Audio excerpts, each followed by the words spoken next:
Moving the alien queen to the horizon was not easy. Nivara refused to let anyone but Jane touch her. When two medical assistants tried to help lift her onto a stretcher, her skin flashed with bright patterns that made everyone step back. "I will only permit my bondmate to assist me," Nivara said firmly. Captain Lily Wright stood at the entrance to the transport shuttle, her arms crossed. She was a small woman with short gray hair, but her presence filled any room she entered. Right now her sharp eyes were fixed on the alien queen. "Your Majesty," Captain Wright said, "with all due respect, Dr. Foster is my chief medical officer, not your bondmate, whatever that means." Nivara's four eyes blinked in that strange sequence again. "Your understanding of the situation is irrelevant, Captain. The bond has been initiated. Where she goes, I go. What she feels, I feel. It is our way." Jane felt a headache forming behind her eyes. The feeling of Nivara's thoughts brushing against her mind was getting stronger. She could sense the Queen's pain, her grief for her dead guards, and her determination about something Jane couldn't quite grasp. "It's okay, Captain," Jane said. "I can help her to the medbay. Maybe once we're there, we can sort this out." Captain Wright didn't look happy, but she nodded. "Fine, but I want security with you at all times." With Jane's help, Nivara walked to the Horizon's medbay. The alien queen was tall, nearly 7 feet, and her movements were graceful despite her injury.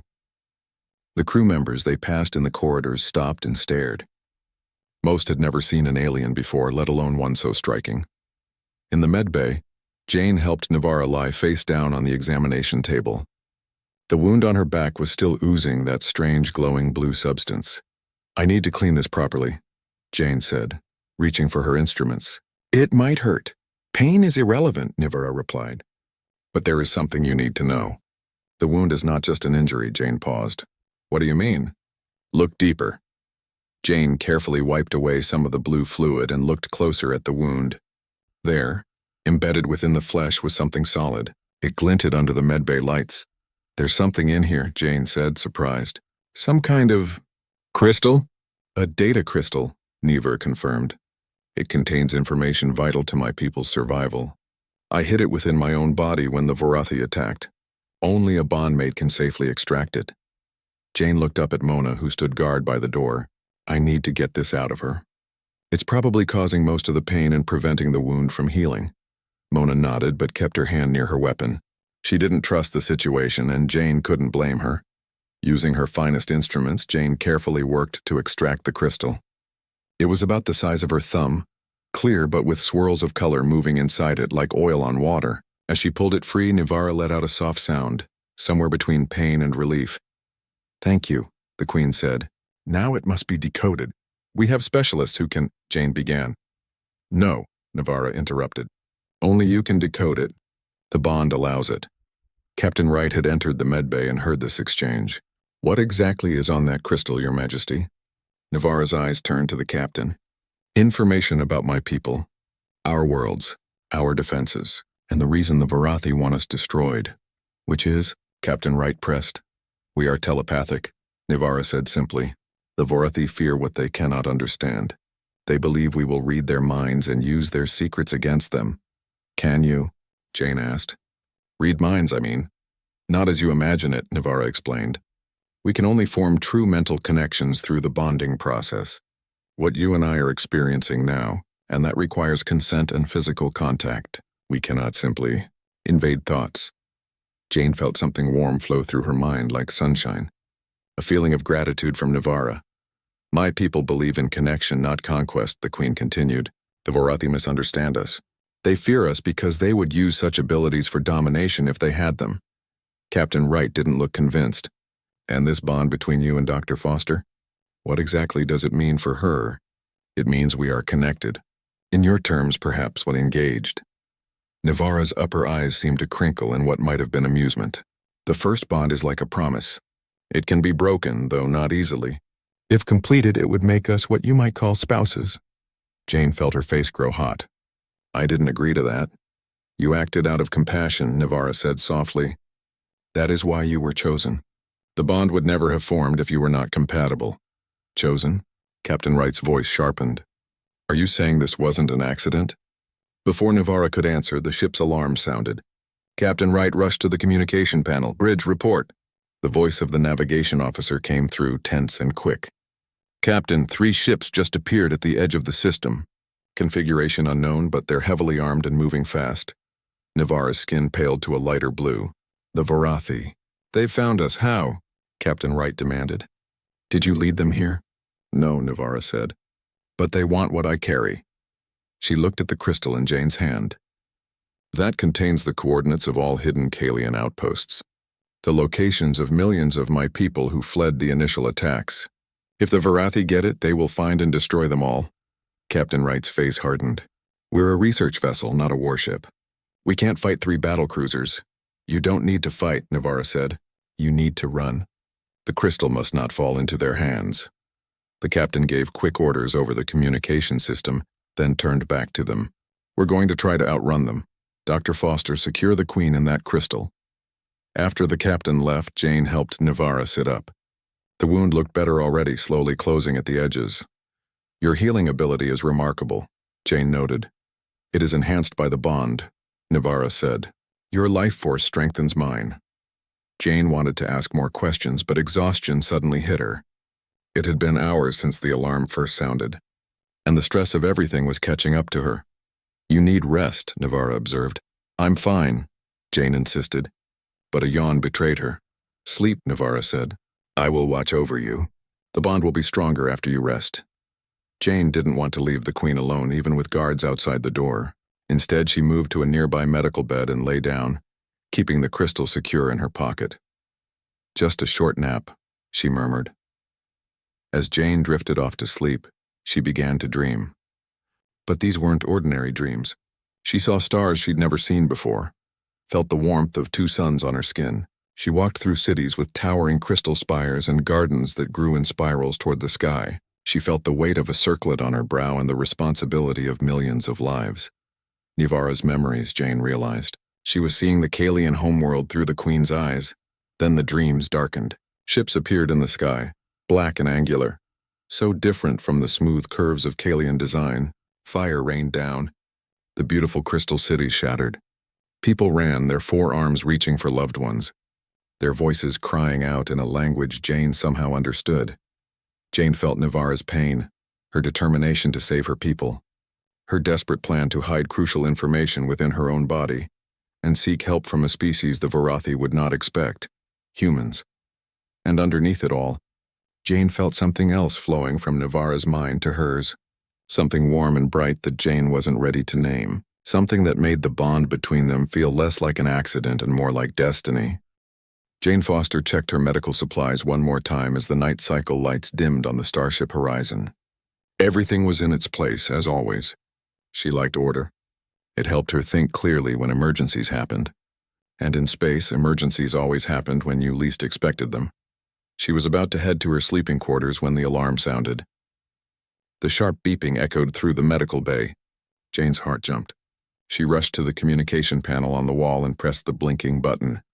Medical Officer Foster here. What's the situation? She asked. Captain Lily Wright's voice came through, tense but controlled. Jane, we've picked up a distress signal. Unknown ship badly damaged. Get your emergency kit ready. We're sending an away team to check for survivors. On my way, Jane replied. 10 minutes later, Jane stood in the transport bay with 5 security officers. They wore protective suits and carried weapons. Jane only had her medical kit. She didn't like guns. Never had. Stay behind us, Doc, said Mona, the security team leader. We don't know what we're walking into. The transport shuttle took them across to the strange ship. From the outside, it looked like nothing Jane had ever seen before. It was smooth and curved with no sharp edges. The material wasn't metal, but something that seemed to glow faintly from within like skin with blood flowing underneath. Large sections were torn open, revealing the ship's insides. Something had attacked it with great force. They entered through one of the damaged areas. The air inside was breathable but had a sweet smell, like honey mixed with something metallic. The corridors curved in ways that made Jane feel slightly dizzy. Bodies ahead, Mona said quietly, raising her hand to signal caution. Jane saw them then. Slender figures lay scattered across the floor. Their skin was various shades of blue with patterns that seemed to glow slightly. They had forearms and legs that bent at strange angles. Their faces were peaceful despite the violence that had clearly happened here. None of them were alive. What could have done this? Jane whispered, kneeling beside one of the bodies. The being had no visible wounds, but its skin had dulled to a pale gray-blue. It's like they just shut down. Energy weapons, maybe, said one of the security officers. The kind that disrupt biological systems without leaving marks. They moved deeper into the ship, finding more bodies but no survivors. Jane felt a heaviness in her chest. They were too late. Whoever these beings were, their civilization had just become one more mystery in the vast darkness of space. Then they reached what seemed to be the command center. Unlike the rest of the ship, this room was circular with a raised platform in the middle. On it lay another blue-skinned being. But this one was different. Jane somehow knew it was female, was taller than the others. Her skin was a deeper azure, with more complex patterns that swirled and branched like frost on a window.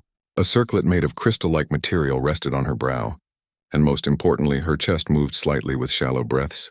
She's alive. Jane rushed forward, ignoring Mona's warning to wait. As Jane reached the platform, she saw the wound.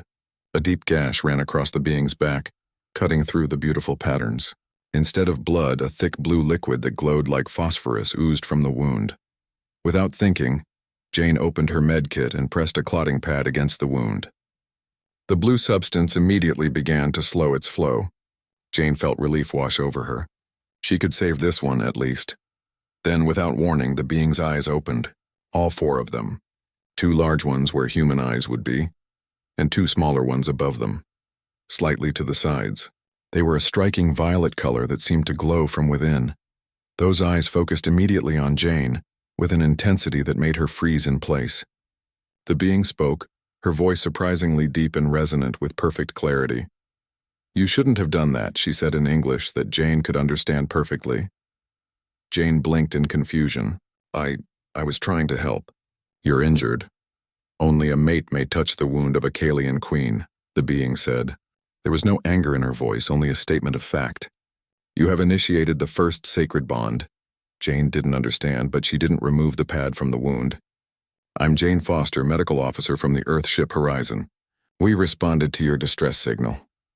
The queen's 4 eyes blinked in sequence from top to bottom. "I am Nivara, queen of the 3rd Kalian cluster.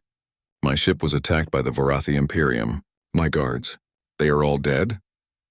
"I'm sorry," Jane said softly. "We found no other survivors." Nivara's lower eyes closed briefly in what seemed like grief. "They gave their lives protecting me. And now, human healer, you have tied your fate to mine." The security team had formed a semicircle around the platform, weapons not raised but ready. Mona stepped forward cautiously. "Your Majesty, we need to move you to our ship. Our medical facilities can treat your wound properly." Nivara's gaze didn't leave Jane's face as she replied, "I will go nowhere without this one. We are bound now." "Bound?" Jane asked. "What does that mean exactly?" "It means, Jane Foster, that you have done something no non-Kalian has ever done. You have touched the royal blood. Our biologies are now connecting, merging at the cellular level." Nivara reached out one of her 4 hands, 6-fingered and elegant, and touched Jane's cheek. "Already I can feel your thoughts forming at the edges of my mind. Can you not feel mine?" And strangely, Jane could, like whispers just beyond hearing. She sensed emotions that weren't her own, pain, relief, curiosity, and something else she couldn't name. "Captain needs to hear about this," Mona said, tapping her communication device. "Captain Wright, we found a survivor. She claims to be a queen, and she's saying some unusual things about Dr. Foster." Captain Wright's voice crackled through. "Is there a threat?"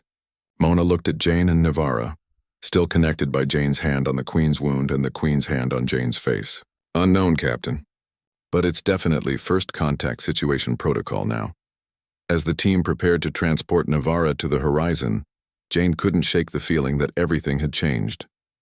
The universe had suddenly become much larger and much stranger, and somehow she was now connected to this alien queen in ways she didn't understand. Nivara's voice came softly, almost in Jane's mind rather than her ears. "Do not fear, Jane Foster. The bond between us will bring both pain and wonder, but most importantly, it may be the only thing that saves both our peoples from what is coming." Jane looked into those 4 violet eyes and knew with certainty that her ordinary life as a ship's doctor had ended. Something new and dangerous and wonderful had begun. Jane woke with a gasp. The images from her dreams, Navara's memories, still burned bright in her mind. She sat up quickly and found Navara sitting beside her bed, all four eyes watching her with concern. "You saw," the Queen said. It wasn't a question. "Your world," Jane whispered. "It was beautiful. And then it was gone," Navara finished. "The Vorathi destroyed our main colonies. Those who survived scattered to hidden outposts across the galaxy. As Queen, I carry the knowledge of where they all are." Jane felt the weight of the crystal in her pocket. "That's what this is.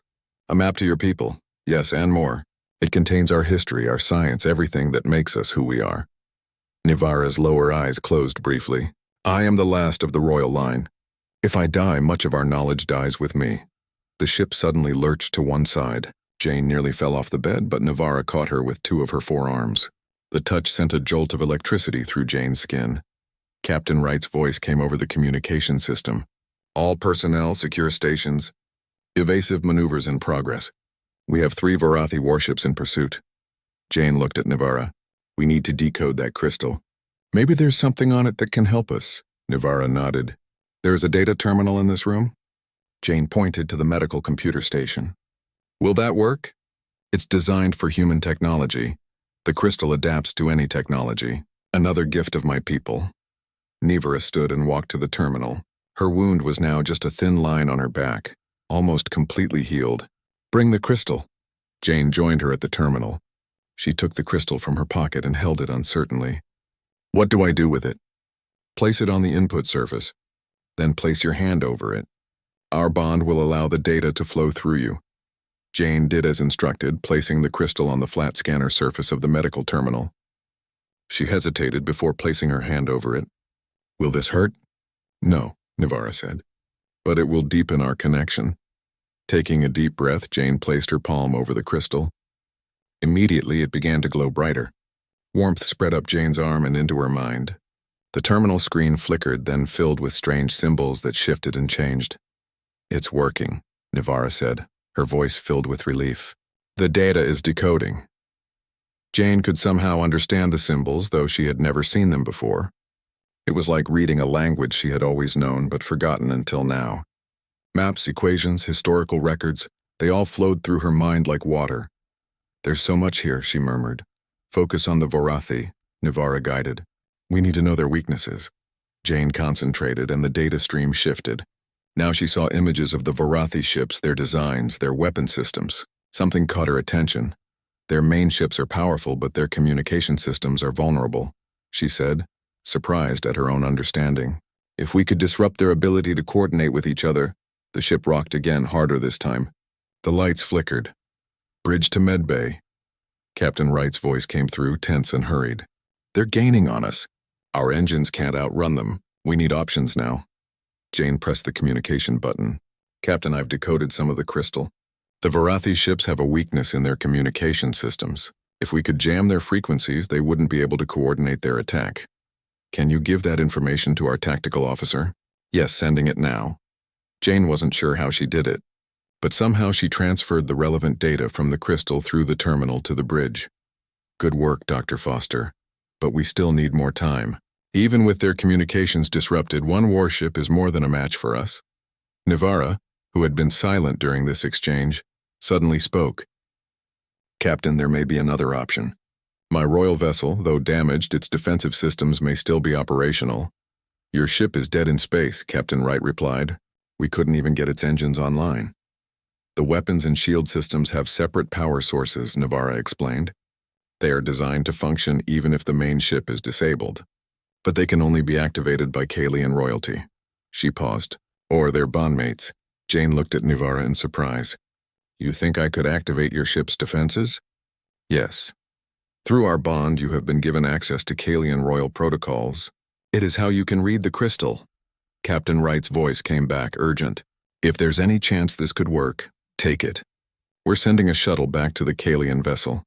Dr. Foster, you and the Queen will go with a security team." 10 minutes later, Jane found herself back on the alien ship, this time with Navara beside her. The Kalian Queen moved with purpose through the curved corridors, stepping carefully around the bodies of her fallen guards. "This way." she said, leading them to a section of the ship that seemed undamaged. This is the Royal Chamber. The control systems are here. The room they entered was smaller than Jane expected, circular with a raised platform in the center. On the platform sat what looked like a chair, but it was shaped to accommodate Navara's four-limbed body. This is the Sovereign's seat, Navara explained. From here I can control all ship functions. Or rather, we can. What do you mean, we? Jane asked. Instead of answering, Navara walked to a wall panel and pressed her six-fingered hand against it. The panel slid open, revealing what looked like a suit of armor. It was made of a strange material that seemed to flow like liquid but hold its shape. It glowed with the same phosphorescence as Navara's blood. This is the Sovereign's mantle, Navara said. It responds to the neural patterns of Kalian royalty and their bondmates. With it, you can interface directly with the ship's systems. Jane stared at the suit. You want me to wear that? It is the only way. The ship will not respond to me alone now. The attack damaged the direct neural interfaces. But through you, through our bond, we can access the backup systems. The ship shuddered as something hit it. Weapons fire from one of the pursuing Varathi ships. Close enough now to target the disabled Kalian vessel. Mona, who had accompanied them with her security team, touched her communication device. Captain says we have less than 10 minutes before the Varathi are in range to capture both ships. Whatever you're going to do it fast. Jane looked at the strange suit, then at Navara. The Queen's four eyes were intense, pleading. Jane could feel Navara's emotions through their bond. Fear, hope, and trust. Trust in Jane. Okay, Jane said. How do I put it on? It will put itself on, Navara replied. Just step onto the platform. Jane did as instructed. The liquid-like material of the suit flowed off its stand and wrapped around her body. It was cool at first, then warm, molding perfectly to her form. It covered everything except her head and hands. It felt strange but not uncomfortable. Now, sit in the Sovereign's seat, Navara guided. The chair looked nothing like human furniture, but as Jane approached it, it changed shape, adapting to her human body. She sat down cautiously. The material of the seat seemed to embrace her, securing her in place. What now? Jane asked, her heart racing. Navara placed two of her hands on Jane's shoulders and two on the armrests of the chair. Now we merge our minds more deeply. I will guide you, but you must be the conduit. The ship's systems will recognize you as royal through our bond. Jane felt Navara's consciousness pressing closer to her own. It was more intimate than before, like two rivers merging into one.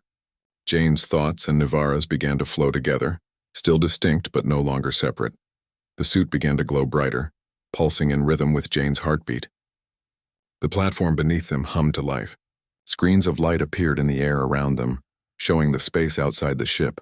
3 black angular vessels were closing in on the horizon, which was trying desperately to evade them. I can see them, Jane whispered. I can feel the ship's systems. Yes. Navara's voice came both through Jane's ears and directly into her mind. Now focus on the defensive array. Picture it activating. Jane didn't know what a Kalian defensive array looked like, but somehow through Navara's mind she did. She pictured it powering up, energy flowing through conduits that ran throughout the ship's hull. To her amazement, it happened. The screen showed energy fields forming around both the Kalian ship and extending further, around the horizon. It's working, Mona exclaimed, watching the displays. Captain says the shields are holding against Varathi weapons. Now the countermeasures, Navara guided. Feel for the pulse generators. Again, Jane reached through their shared consciousness, finding systems she somehow knew how to operate. She activated what felt like a series of energy pulses. On the screens, waves of disruption flowed outward, washing over the Varathi ships. Their movements became erratic. Their communications are disrupted, Navara confirmed, and their targeting systems. For several minutes, Jane and Navara worked as one, guiding the damaged ship's remaining systems to protect the horizon and confuse the attackers. Jane had never experienced anything like it. The feeling of her mind expanded, enhanced by Navara's knowledge and the ship's technology. Finally, the Varathi ships began to pull back, unable to coordinate their attack effectively. They're retreating, Mona reported. Captain says to hold position and maintain shields. They might come back with reinforcements. The next few hours passed in tense preparation. The horizon and the damaged Kalian ship remained linked by energy bridges, allowing crews to move between them. Captain Wright had ordered all non-essential personnel to the horizon, keeping only a skeleton crew on the alien vessel to maintain the defense systems that Jane and Nivara had activated. Jane stayed in the royal chamber, still wearing the sovereign's mantle. She found she couldn't remove it, or rather, it wouldn't let her remove it. The liquid-like material had bonded to her skin, becoming almost a part of her. "It sees you as its wearer now," Nivara explained when Jane expressed concern. "It will release you when the danger has passed, or when our bond is broken." They sat together on the platform, the sovereign's seat having transformed into something more like a bench to accommodate them both. Jane was exhausted but too anxious to sleep. Through their mental connection, she could feel Nivara's thoughts, a constant stream of calculations and contingency plans. "There's something I don't understand," Jane said after a long silence. "Why me? Of all the humans you could have bonded with, why choose a ship's doctor?" Nivara's four eyes studied Jane's face. "It was not random chance that brought us together, Jane Foster." "What do you mean?" "Years ago, a Kalian scout ship observed your planet. We were searching for potential allies against the Vorathi. We scanned many humans. You read their minds?" Jane asked, feeling uncomfortable with the idea. "Not exactly. We sensed their emotional patterns, their basic nature. Most humans were too chaotic, too conflicted for our kind of bond. But a few stood out." Nivara's upper eyes blinked slowly. "You were one of them." Jane stared at her. "You knew about me?" "Before we met, I knew there was a human female named Jane Foster who worked as a healer on a ship called Horizon. I knew your mind pattern was compatible with mine. I knew you possessed a rare genetic marker that made you physically capable of sharing a bond with a Kalian." Jane stood up, pulling away from Nivara as much as the suit would allow. "So you tracked me down? You deliberately came to find me?" "Yes," Nivara admitted. "When the Vorathi attacked and I needed to hide the crystal, I remembered you. I set course for where I believed your ship would be." "And the wound on your back? Was that part of your plan too?" Jane felt angry and manipulated. Nivara's skin patterns dimmed slightly. "Yes, the wound was self-inflicted. It was designed to create the conditions for a bond.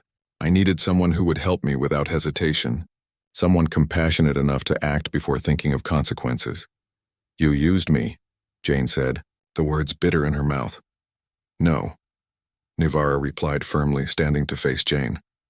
"I called to you. There is a difference. You could have let me die, Jane Foster. You could have ordered your medical assistants to treat me. You could have done many things, but you chose to help me yourself. That choice was yours alone." Jane wanted to stay angry, but through their bond she felt the truth of Nivara's words, and something else, a deep loneliness that had been part of the Queen for centuries. The isolation of leadership, of making decisions that affected millions, with no one who truly understood the burden. "You're lonely," Jane said softly, the realization washing over her. "Yes," Nivara admitted. "Kalian queens rarely bond. It is considered a vulnerability, but I have lived too long without connection." Jane was about to respond when Mona burst into the chamber. "They're back," she said urgently. "A single ship this time, but it's massive. Captain says it's at least 3 times the size of the previous ones." Jane felt Nivara's fear spike through their bond. "The Imperator," the Queen whispered. They rushed to the sovereign's seat, which shifted back to its original form as Jane sat down. The screens appeared around them, showing the space beyond. The Vorathi ship was indeed enormous, a black monolith against the stars. "We need to power up all remaining defensive systems," Nivara said, placing her hands on Jane's shoulders again. But before they could act, a new screen appeared, a communication signal. On it was a face unlike any Jane had ever seen. It was pale, almost white, with no visible eyes, just smooth skin where eyes should be. Yet Jane had the distinct impression it could see them perfectly well. When it spoke, its mouth didn't move. The voice seemed to come from somewhere else. "Queen Nivara," the voice said, deep and cold, "you have led me on a lengthy chase." "Imperator Vox," Nivara replied, her voice steady despite the fear Jane could feel through their bond. "Your pursuit ends here. Leave these humans out of our conflict." "Impossible," the Imperator said. "You have already contaminated them with your influence. I see you have even bonded with one." The eyeless face seemed to turn toward Jane. "Human female, you do not understand what she has done to you. The Kalian bond is a form of parasitism. She is using you." "That's not true," Jane said before she could stop herself. "I've felt her mind. She's not what you claim." All Kalians lie, even to themselves, the Imperator continued. They believe their telepathy is benign, but it is the first step toward domination. Given time, they would control all sentient species. Jane felt Navarra's frustration and sadness through their bond. He truly believes this. The Queen's thoughts came to Jane. The Vorathi are telepathic too, but in a different way. They can project thoughts but not receive them. They assume all telepathy works as theirs does, as a weapon. You're wrong about them, Jane said to the Imperator. They don't want to control anyone. They value connection, understanding. Naive words from a compromised mind, the Imperator dismissed her. Queen Navarra, surrender the crystal and yourself. In exchange, I will spare this human ship. You have 1 hour to comply. The screen vanished. Captain Wright contacted them immediately. Did you receive that? The Vorathi commander is offering terms. We cannot accept, Navarra said firmly. The Imperator will not keep his word. Once he has what he wants, he will destroy both ships and continue his genocide of my people. I believe you, Captain Wright replied. But we need options. My tactical officer says that ship has enough firepower to obliterate us 20 times over. Our shields won't hold against it. Jane closed her eyes, trying to think. Through the bond and the Sovereign's mantle, she could sense all the systems of the Kalian ship. Most were damaged beyond repair, but there was something. A possibility. Navarra, she said slowly. The ship's core. It's still intact. The Queen's thoughts shifted, understanding what Jane was suggesting. Yes, but to use it that way would be what? Captain Wright asked over the communication system. Navarra explained. Our ship cores are not just power sources. They are alive, in a sense. Living crystal grown over centuries. If destabilized correctly, it would create an energy pulse that could disable the Vorathi ship temporarily. But it would mean the destruction of this vessel. And it would require a sacrifice. What kind of sacrifice? Jane asked, though she could already feel the answer through their bond. The core is connected to the royal line. It would require royal blood to initiate the destabilization sequence. Navarra's 4 eyes looked at Jane with a mixture of sadness and determination. My blood. No, Jane said immediately. There has to be another way. There isn't, Navarra said softly. And it must be done soon before the Imperator suspects. Captain Wright's voice came through again. If this plan has any chance of success, I support it. But only if there's a way for everyone to get off that ship before it goes. There will be time, Navarra assured her. The destabilization takes approximately 15 of your minutes. After the captain signed off, Jane turned to Navarra. I won't let you sacrifice yourself. It is my duty as queen, Navarra replied. No, Jane said firmly. The bond works both ways, right? You said royal blood. Well, through our bond, doesn't my blood count too?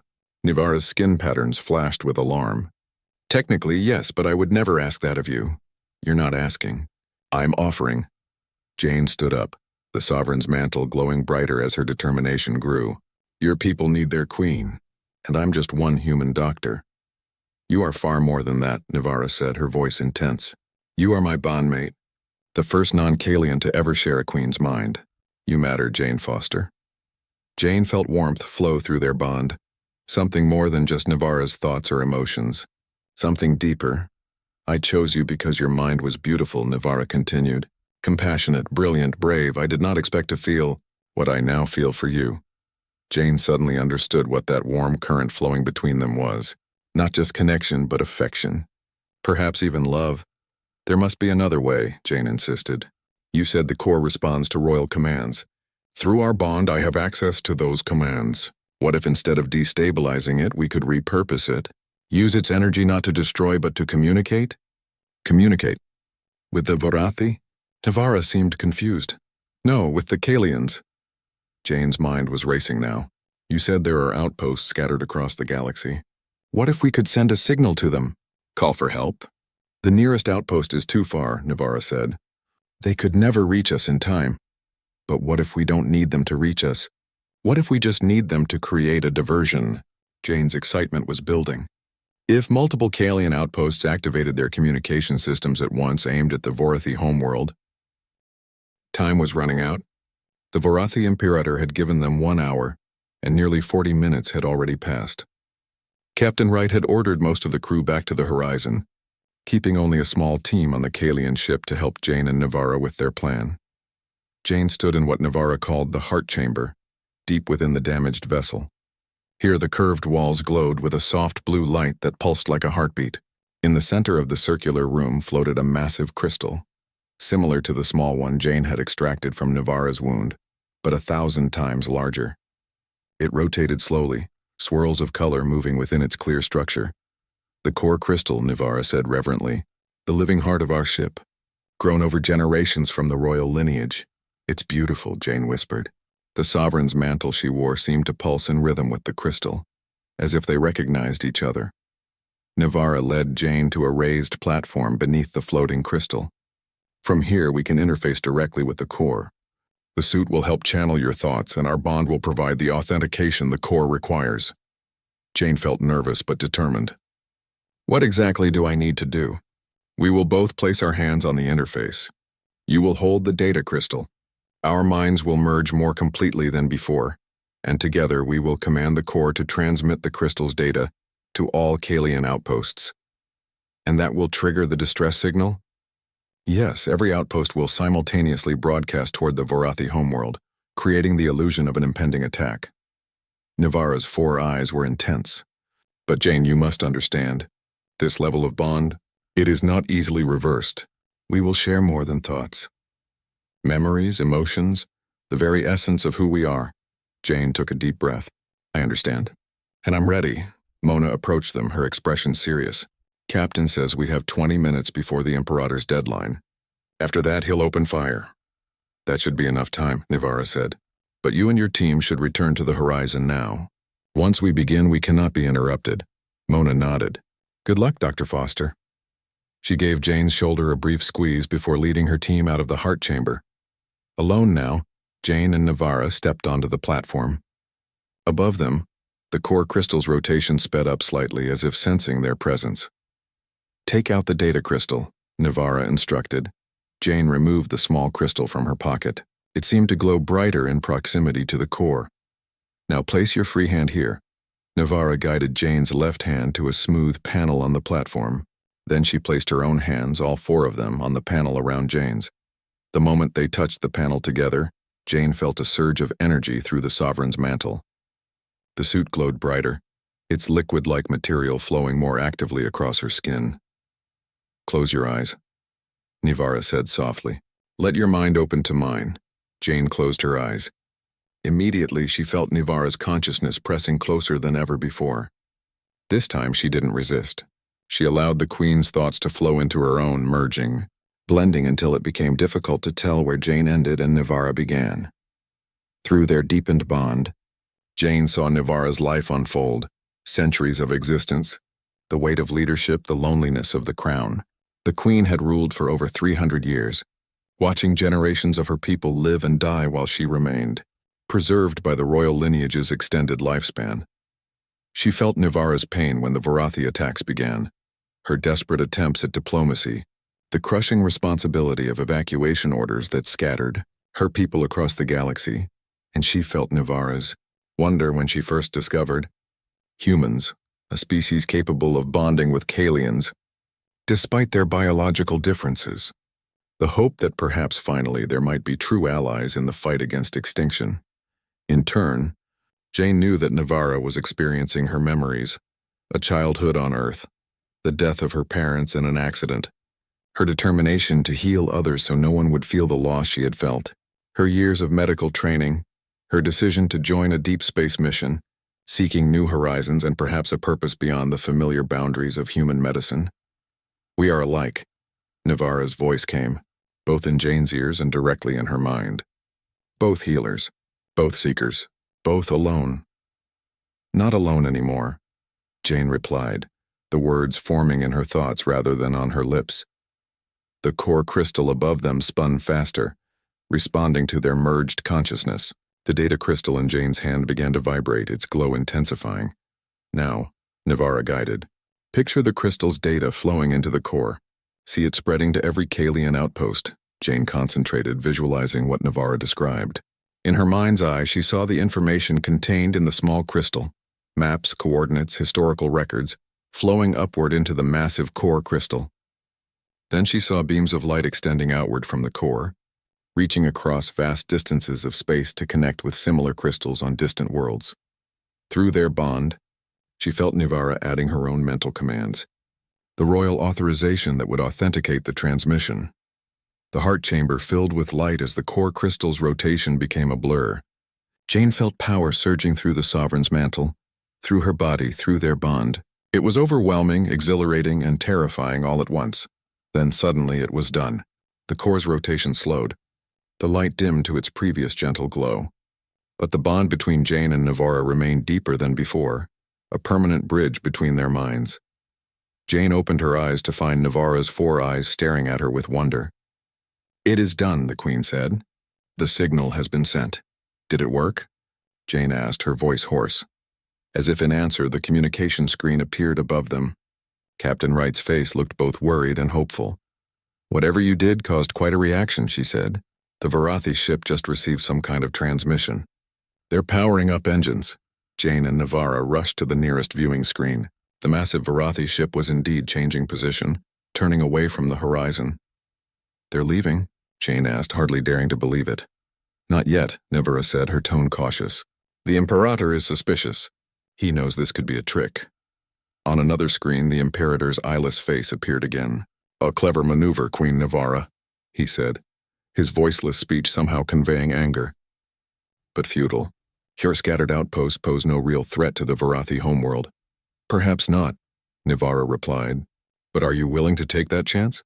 How will your people react when they learn you chose personal vengeance over their protection?" The eyeless face remained expressionless, but Jane could sense hesitation. Through their deepened bond, she could feel Nivara pressing their advantage. "You have hunted me for years, Imperator Vox," Nivara continued. "In that time you have learned much about my people. You know we are not the monsters you claim. You know in your heart that this war is based on fear, not fact. Your kind would use your mental powers to control us," the Imperator insisted, but his voiceless tone seemed less certain. "If that were true," Jane interjected, "why haven't they done so already? Your ships were disabled earlier. Nivara and I had access to your crew's minds. We could have controlled them then, forced them to surrender or worse. But we didn't. Because control is not our way," Nivara added. "Connection is, understanding, mutual respect. The very things the Varathi claim to value." The Imperator was silent for a long moment. "Then this changes nothing.